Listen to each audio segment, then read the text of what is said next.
Imagine a country. Okay. It has the absolute highest concentration of scientists per capita on Earth. It is, by all accounts, an innovation powerhouse. Yeah. Economic boom, check. Tech utopia, check. Right. Sounds perfect. Exactly. But beneath the surface, its future is being completely, utterly hollowed out. Yeah, it is a profound paradox. I mean, you look at the surface metrics, right? Yeah.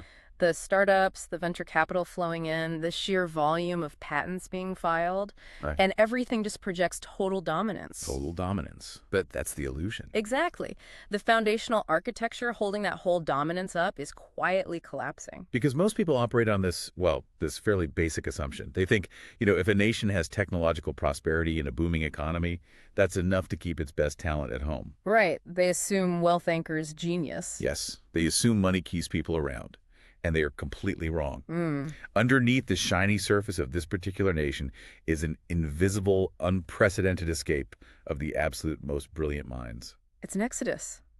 A quiet one, but a massive one. So for today's deep dive, we are unpacking a towering stack of groundbreaking research. This comes from Cornell and Tel Aviv University economics professor Assaf Razin. And we're going to figure out the mechanics behind this exodus. Right. We are going to reveal the cold, underlying logic of a global human capital war. We'll look at why a nation's greatest asset, which is its people, obviously, can just vanish. And maybe more importantly, why the policies you might think are, building a utopian society could actually be destroying its future. Yeah, that slap-in-the-face reality check. Totally. And we are going to look at this strictly through the lens of cold, hard economic data. No politics. Right, no politics. We're talking about the mechanics of human migration, not as some talking point, but as a mathematical inevitability. It's driven by global market forces, tax structures, welfare systems. Right. The research basically strips away all the emotion and just looks at the math of where humans choose to go. And, you might think this is just about one isolated country. It is absolutely not. No, not at all. This is about the future of your specific industry, your personal wealth, the hidden global forces dictating exactly where the world's smartest people are going. It affects everyone. So let's unpack this. The country serving as our primary case study today is Israel. Right. And the data in Professor Razin's paper completely upends the standard narrative. Because, Israel isn't lacking talent. No, they are mass-producing geniuses on a scale that is, frankly, hard to comprehend. Yeah. They actually rank third in the entire world for university graduates per capita. Which is a staggering volume of high-level intellectual capital being generated, especially when you factor in its population size. Right. It's not a huge country. No. To put some specific numbers on it, the paper notes that Israel boasts 135 scientists for every 10,000 citizens. Which, okay, that sounds impressive in a vacuum. 135. But to really feel the impact of that number, we need a baseline, right? We need to anchor it against something familiar. Yeah, let's anchor it against the dominant superpower, the United States. The U.S. has 85 scientists per 10,000 citizens. Wait, 85? Yep.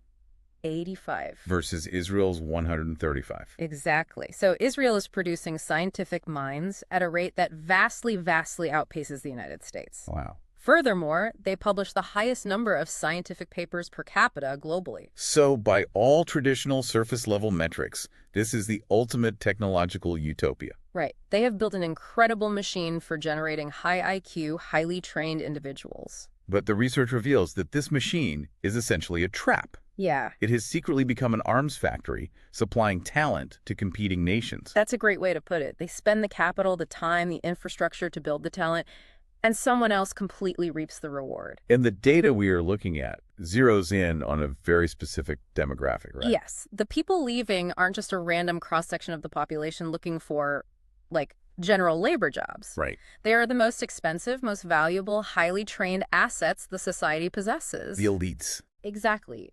The paper cites data focusing on something called the Emigration Index. Okay, break that down for me. What is the Emigration Index? It's a highly specific metric. It essentially measures how many people from a highly educated cohort leave their home country per 10,000 residents. Okay, so it's only looking at the educated ones. Right. And when you look at the people whose education the state has heavily subsidized, the numbers are stark. Yeah, I really want to look at the math here because it genuinely challenges how we view state investment in education? Well, if we look at university-educated Israelis, the immigration index sits at 41.45.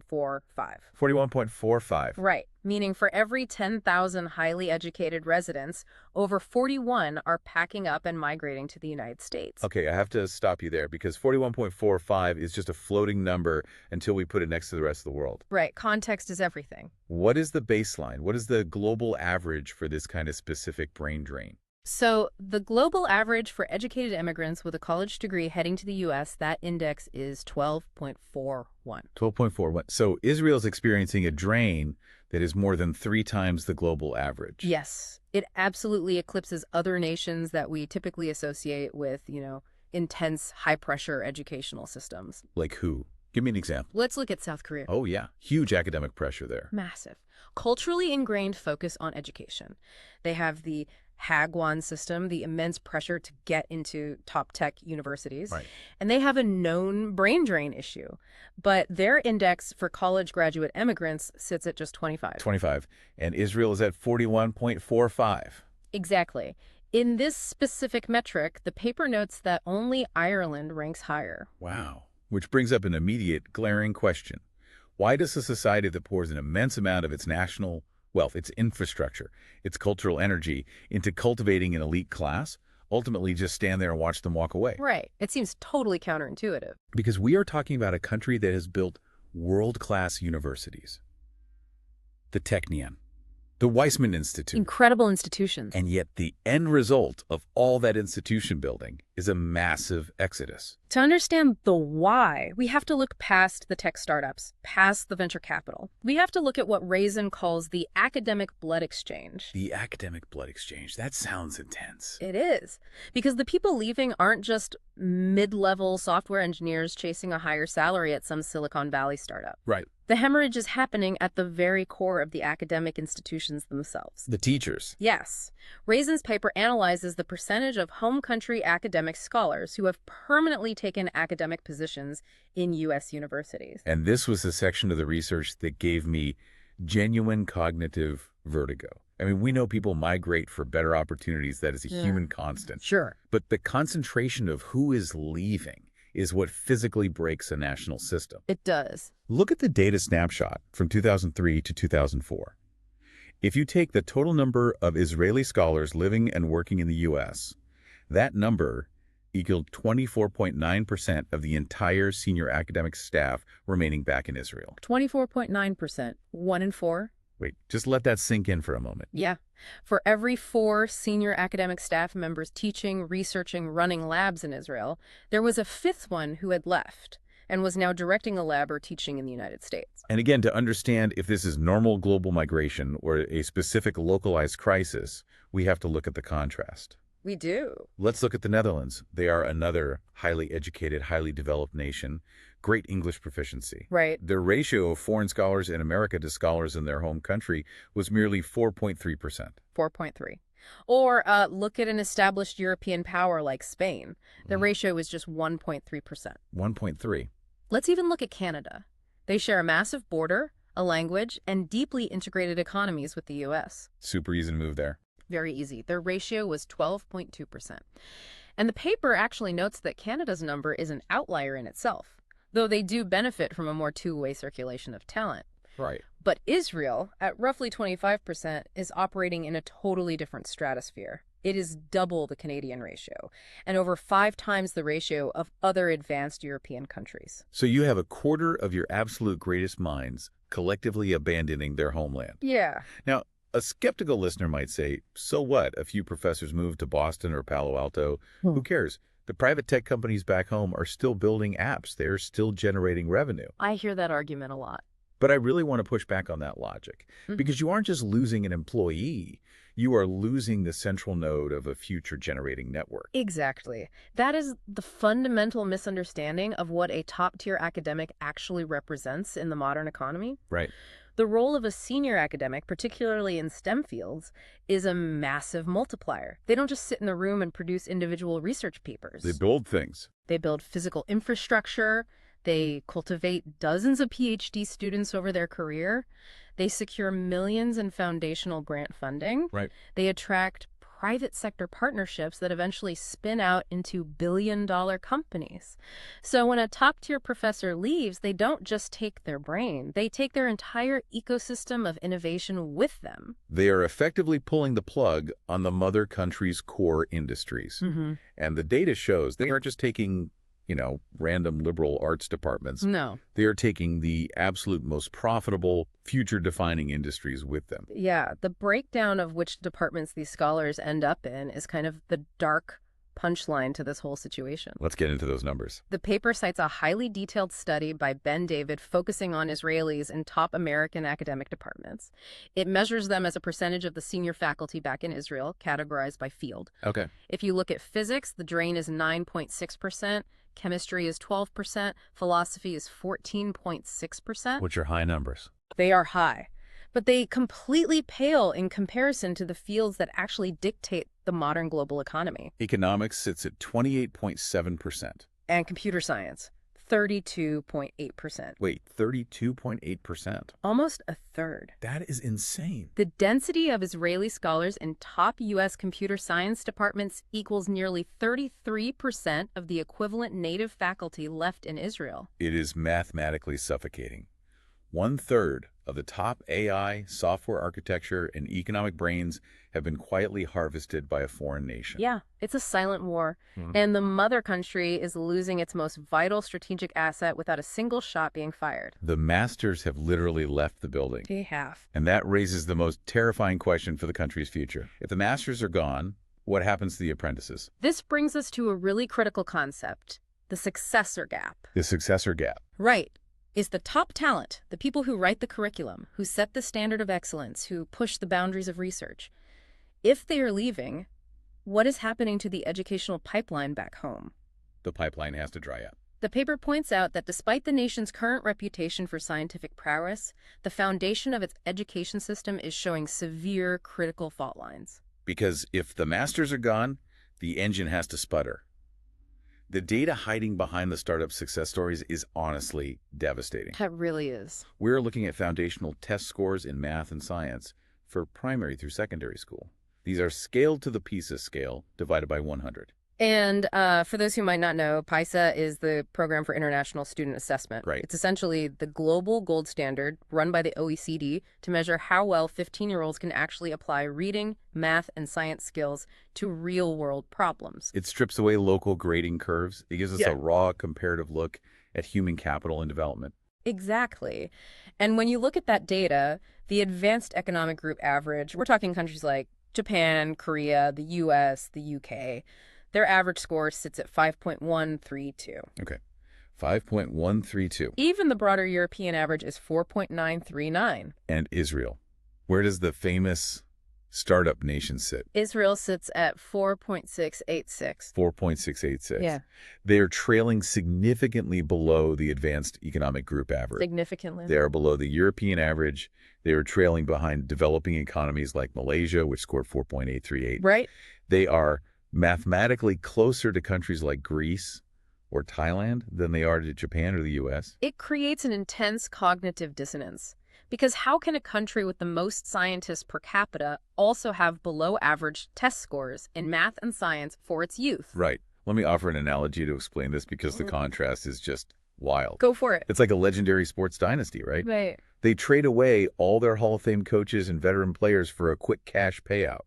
Okay. But then they realize their minor league scouting system is totally, completely bankrupt. You have this incredible legacy, this reputation as a tech titan on the global stage. Right. But the kids actually coming up through the ranks right now, the ones who have to build the companies of 2040, they are scoring well below the standard required to maintain that titan status. It's a delayed reaction. The answer to the dissonance is simply the timeline. The timeline. Yeah.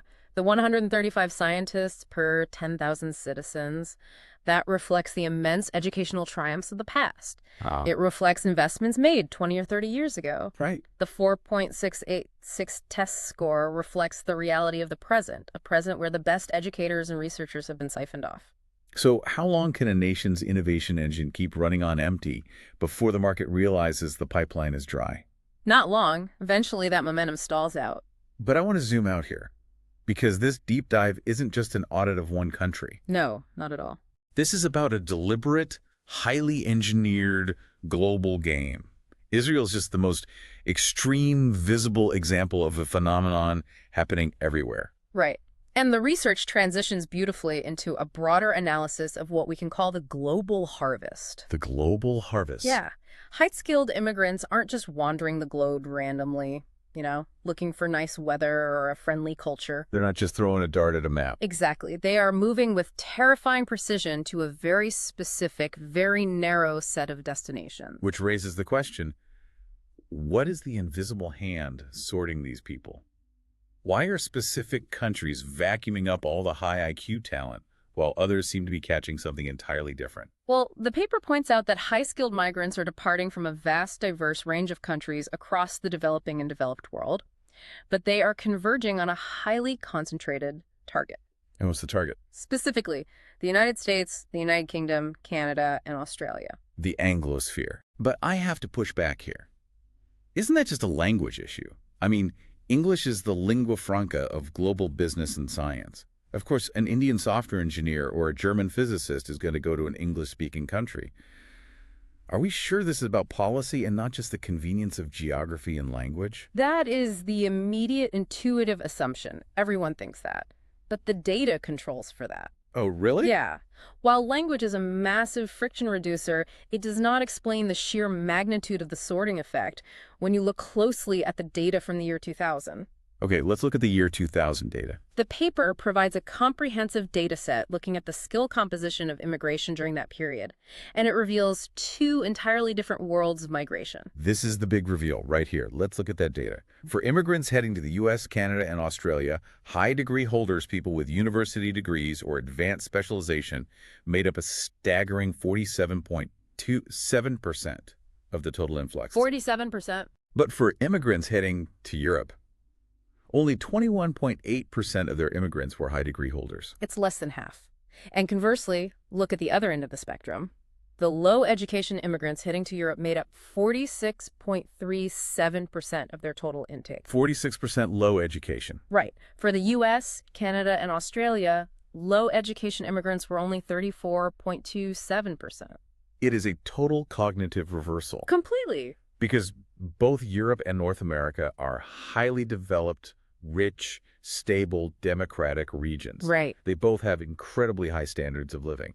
So why is Europe a magnet for low-skilled labor, while America acts as a vacuum for geniuses? The country-by-country breakdown is what really destroys the language argument. Oh, let's see the breakdown. Take France. 74.6% of their immigrants were low education.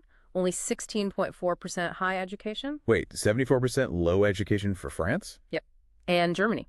Yeah. 65.9% low, 21.8% high. Oh. Then you cross the ocean to Canada. 29.6% low education, 58.8% high education. Huge flip. And the United States. 37.9% low, 42.7% high. The disparity is just too massive to be an accident of geography or linguistics. No, this is highly engineered. And here is where we need to be very clear with you, the listener. Yeah, this is important. We are looking at two fundamentally different operating systems for running a country. Right. The system a country builds doesn't just dictate how it shares wealth internally among its citizens. It literally dictates the DNA of the talent it attracts from the outside world. It creates a filter. And we are going to look at the mechanics of these two systems completely neutrally. We aren't here to say one system is morally superior or socially better than the other. Exactly. We are simply reporting on the cold mathematical cause and effect of policies on the flow of global human capital. That is a crucial distinction. We are analyzing the mechanics of an economic machine. And the secret behind these two different worlds, the reason Europe catches one demographic and the Anglosphere catches another, comes down to one of the most counterintuitive truths in modern economics. The mechanics of the welfare state. Yes. Here's where it gets really interesting, because it goes entirely against our basic common sense. It does. We generally think of a generous social welfare, system-free healthcare, heavily subsidized education, robust unemployment benefits as a sign of a highly advanced, compassionate society. We think of it as utopia. Right. We think it creates a high quality of life that everyone, especially smart, rational people, would want to flock to. Naturally. But according to Razin's research, when it comes to the top 1% of global talent, a highly generous welfare state is actually a poison pill. It actively drives elites away. To understand the mechanics of this, the paper introduces two competing yet simultaneous economic hypotheses regarding migration. Okay, what are they? The magnet effect and the fiscal burden hypothesis. Let's break down the magnet effect first. So, the prominent economist George Borjas identified that a generous welfare state acts as a powerful magnet. But it attracts a very specific demographic. It naturally attracts low-skilled immigrants. And the logic is perfectly rational.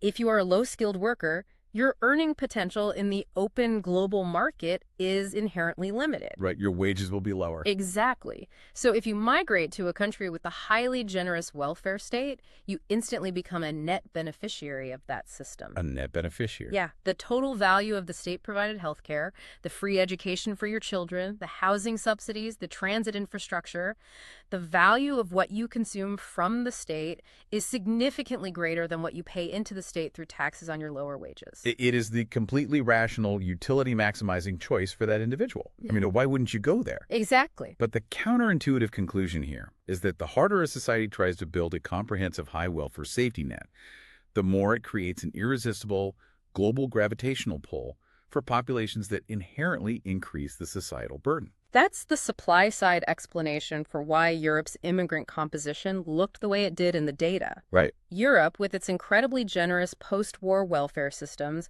broadcasts a massive economic signal to the world. If you are struggling, if your skills are not highly valued by the free market, come here, and the state will ensure your baseline survival. And the demographic data reflects exactly who answered that call. It matches perfectly. But the machine has two ends. A welfare state isn't magic, it's just a redistribution engine. Right, someone has to pay for it. Someone has to actually pay for that generous net. Yeah. And who pays for it? The highly skilled. This is the core of the fiscal burden hypothesis. Under any managed economic system, skilled workers, doctors, engineers, executives command higher wages. Yeah. Because they have higher wages, they fall into higher tax brackets. In a generous welfare state, these individuals become the net contributors to the system. They're the ones subsidizing the benefits for everyone else. I want you to imagine being the elite creator in this scenario. You are the senior AI researcher, the top-tier economist, the brilliant neurosurgeon. You've spent a decade in grueling education. Right. And now the entire operational cost of the society is placed squarely on your shoulders through invisible, crushing taxation. The paper actually uses a rigorous mathematical model to demonstrate this dynamic. They set up a Cobb-Douglas production function to model the economy. Okay, hold on. I need you to translate that. What is a Cobb-Douglas production function, and why do we care about it in the context of someone deciding whether to move to France or Texas? Fair question. A Cobb-Douglas production function is basically an economist's recipe for how an economy produces wealth. The recipe, okay? It shows how the output of a country is determined by combining labor, both skilled and unskilled, with capital. In this specific model, they assume a welfare state system that levies a proportional tax on all labor income and then redistributes those revenues equally to all residents as a social benefit per capita. Okay, let's pull this out of the textbook and put it in plain English. Let's use an analogy. Yeah. It's like going out to dinner with 20 people, but only you and 2 others have wallets. That's exactly it. You're ordering a nice steak, sure, but you're also paying for 17 other people's meals. And the restaurant automatically deducts the cost from your bank account before you even take a bite. Right. Eventually, you stop going to those dinners. The elite's only form of rebellion against this mathematical reality is voting with their feet. The model in the paper goes even deeper by exploring the political economy of this through something called the decisive voter theorem. The decisive voter. Yeah. In a democracy, policies are largely shaped by what the median or decisive voter wants. Okay. If the median voter in a country is an unskilled worker, they will logically vote for policies that maximize the influx of skilled immigrants. Because bringing in more highly paid skilled immigrants raises the average labor productivity of the country, which raises total tax revenues, which in turn raises the social benefit per capita that the unskilled voter receives. They want more wallets at the dinner table to pay for the meal. Precisely. Mm. Furthermore, bringing in more skilled labor increases the supply of skilled workers in the market, which actually depresses the wage premium for skills. Oh, wow. It narrows the income gap, making things more equitable from the unskilled voter's perspective. It's an absolute win-win for them. But wait, what if the median voter in a specific country is highly educated? What if the decisive voter is a skilled worker? Do they want to block skilled immigrants to protect their own high wages? This is where the model gets really fascinating. Even if the decisive voter is a skilled worker, if the tax rate goes up to fund a more generous welfare state, perhaps due to an aging population, the redistribution burden on that skilled native worker becomes incredibly heavy. Their personal utility drops. So the only way to ease that crushing fiscal burden without dismantling the welfare state is to allow in more skilled immigrants to help share the load of paying those high taxes. So the math dictates that no matter who is voting, the unskilled or the skilled, the demand from the host country is always universally for high-skilled immigrants. Everyone wants geniuses to move in and pay the taxes. Everyone wants geniuses, but the supply side, what the immigrant actually chooses to do, goes in the exact opposite direction. This is the tragic flaw in the operating system for high welfare states. They desperately want high-skilled immigrants to fund their aging populations and their generous benefits. Yeah. But the high-skilled immigrant looks at the tax rate, does the math, and says, why would I move my family there just to have half my income taken to support a system I barely use, when I could go somewhere else and keep my wealth? They refuse the invitation to the dinner party. Exactly. And while Europe built a system that catches everyone who wants a safety net, the United States built a completely different filtering machine. The paper explicitly points out that the U.S. attracts more high-skill immigrants than Europe, and it identifies the specific mechanisms. Because it isn't just the passive allure of lower taxes or the idea of the American dream. No. It's about a highly engineered, active system of extraction. I call it the empire's filtering machine. That's a good name for it. It looks fair on paper. It has rules and lotteries, but it is actually ruthless. It is global wealth harvesting at the most foundational cellular level. Walk me through the mechanics of this machine. The U.S. system is fundamentally different from a purely points-based system, which is what countries like Canada and Australia have historically relied on. Okay, how does a point system work? In a point system, a country essentially puts out a rubric. They say, if you have a PhD, you get 20 points. If you speak French or English perfectly, you get 10 points. If you're under 35, you get 15 points. Right. If your total hits the required threshold, you are granted residency. It's passive. It's like evaluating a player entirely on their combine stats. Yeah. You know, how fast they run, how high they jump, without actually knowing if they can play the game in your specific system. That's a great way to look at it. And the flaw in the point system is that a brilliant theoretical physicist might migrate to Canada based on their high points, but end up driving a cab in Toronto for 3 years because they can't find a specialized job match immediately. The human capital is legally present but economically wasted. Exactly. But the U.S. doesn't passively wait for resumes. They use a hyper-precise two-stage filtering system. And the primary gatekeepers are universities and employer-directed visas, specifically the H-1B program. Let's trace the life cycle of a genius in this system.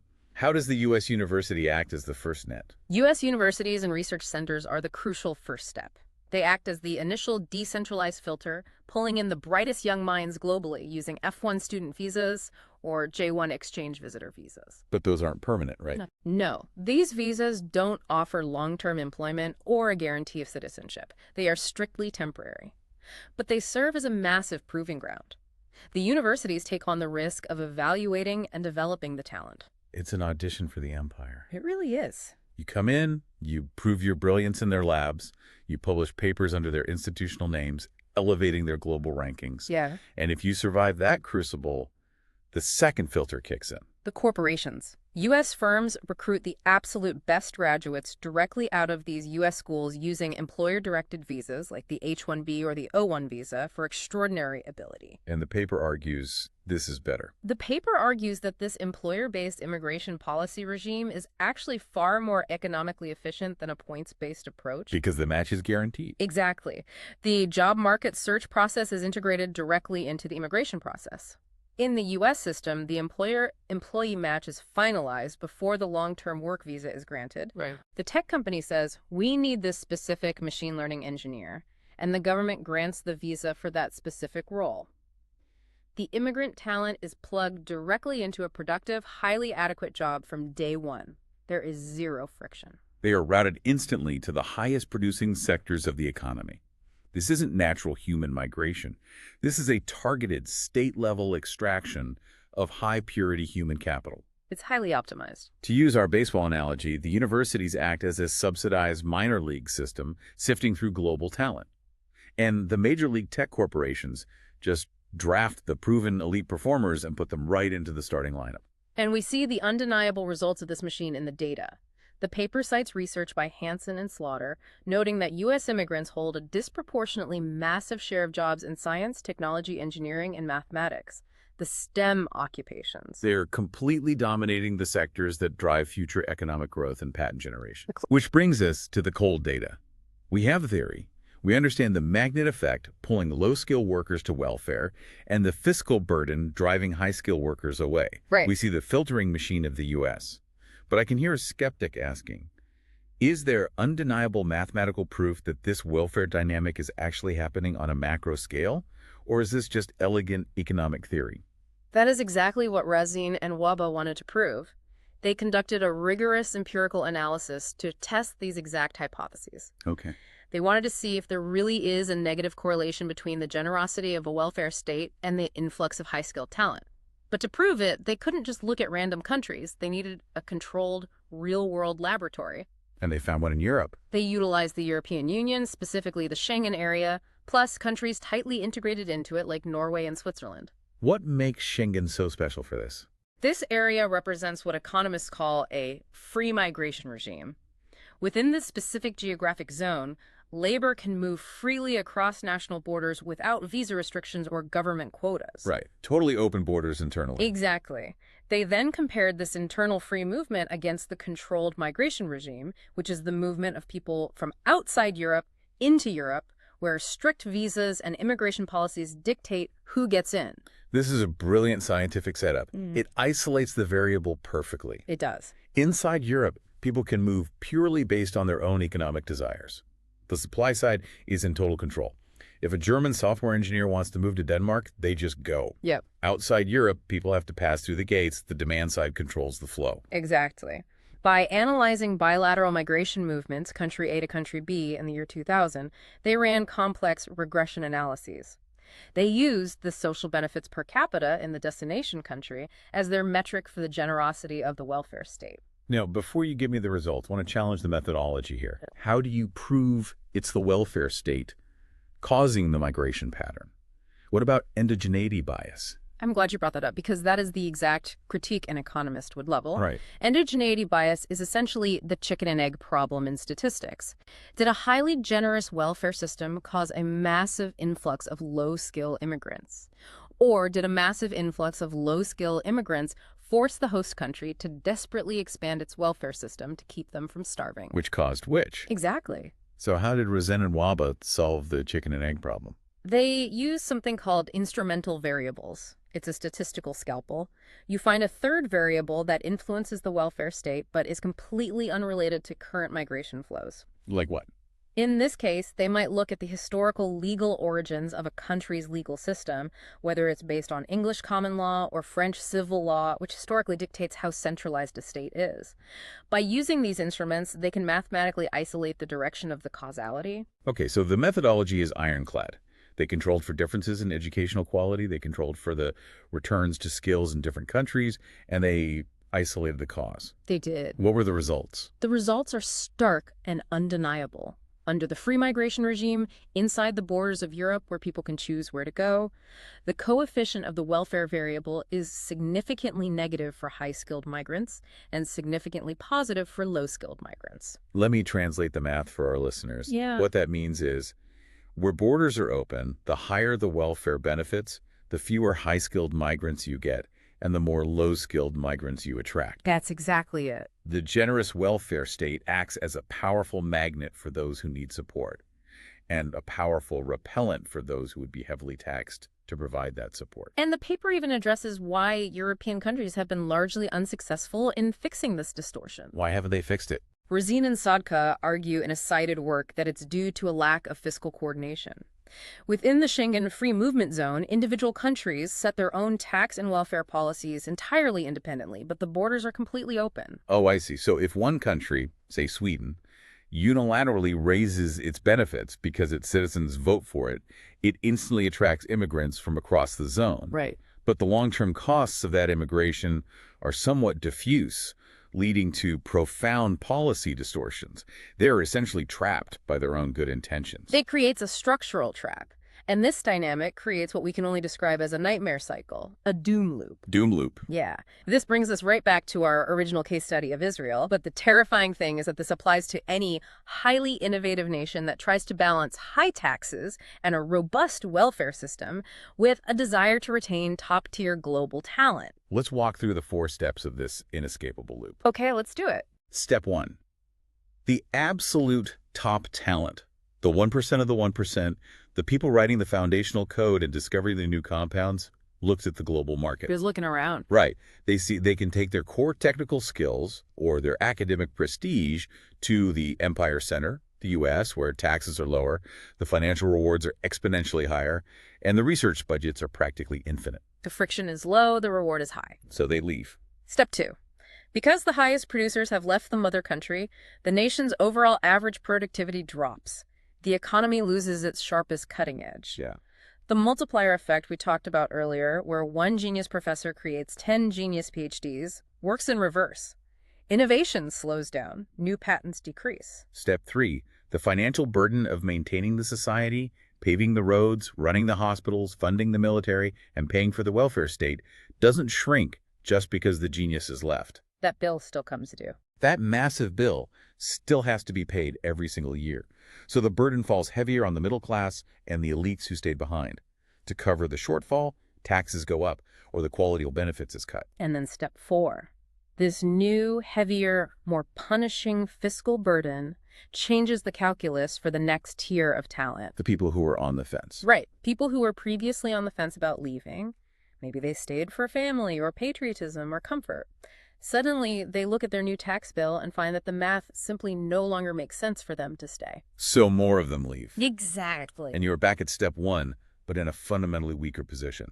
The loop accelerates, deposit test scores for the next generation drop further, the ratio of scholars abroad increases. Once you fall into this doom loop, the decline of the nation's innovative capacity is no longer a possibility. It is just a matter of time. The math dictates the outcome. It is a slow, invisible, structural collapse. It's terrifying. And the macro data supports this accelerating global trend. The paper notes that the number of global migrants with a tertiary degree, a college education, rose by nearly 130% from 1990 to 2010. 130%. During that same period, low-skill migrants increased by only 40%. The velocity of the brain drain is accelerating globally. The smartest people on Earth are becoming radically mobile. They are untethering from their homelands, shedding their geographic loyalties, and flowing toward the highest concentration of capital and the lowest friction of taxation. Which brings us to the ultimate conclusion of this research. What are the long-term implications for the global balance of power? So what does this all mean for you listening right now? If you understand this data, if you truly internalize what Professor Razin is showing us about the mechanics of migration and welfare, you understand the flow of wealth for the next 20 years. It's a massive shift. We are undergoing an invisible paradigm shift. In the 19th and 20th centuries, superpowers rose and fell based on physical, tangible assets. Who had the most arable land? Who controlled the deep water ports? Who could drill the most oil? Who had the massive industrial factories and the raw population numbers to man them? Exactly. But in a hyper-globalized, AI-driven information economy, those physical assets are secondary.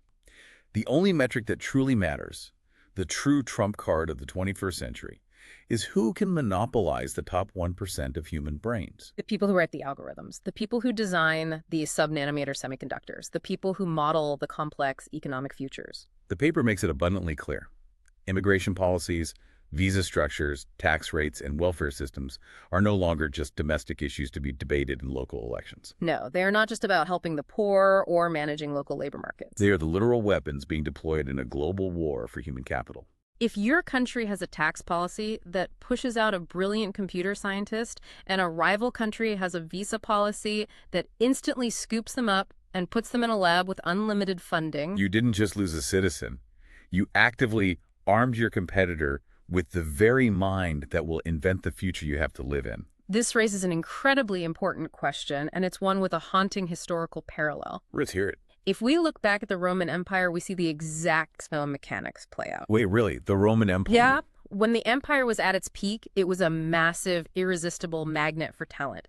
Engineers, architects, and creators from across the known world flowed into Rome because it was the center of capital and opportunity. Right, all roads lead to Rome. Exactly.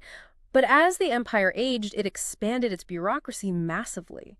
The tax burden on the productive citizens, specifically a class called the curiaes, the middle and upper class administrators and creators, became absolutely crushing. Why? In order to support the massive state apparatus and the military. And what did the curiaes do? They didn't just pay the higher taxes. They fled. They abandoned their posts. They moved to the countryside. They hid their wealth. They stopped producing. They voted with their feet against an impossible fiscal burden.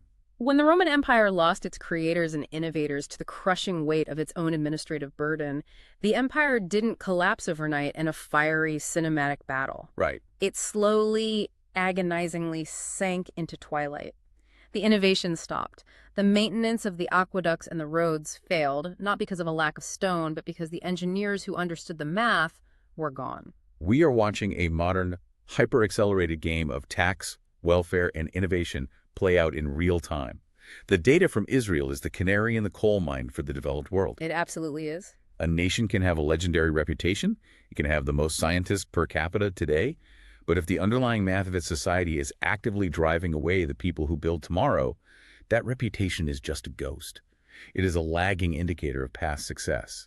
And the countries that deeply understand this dynamic, the ones building the most efficient, ruthless filtering machines to capture that fleeing talent while mitigating the fiscal burden, are going to completely dominate the 21st century. They won't need to conquer territories or seize natural resources. No, they will just extract the genius from them. We are going to leave you with one final provocative thought. Think about your own world right now, your specific industry, your company, your city.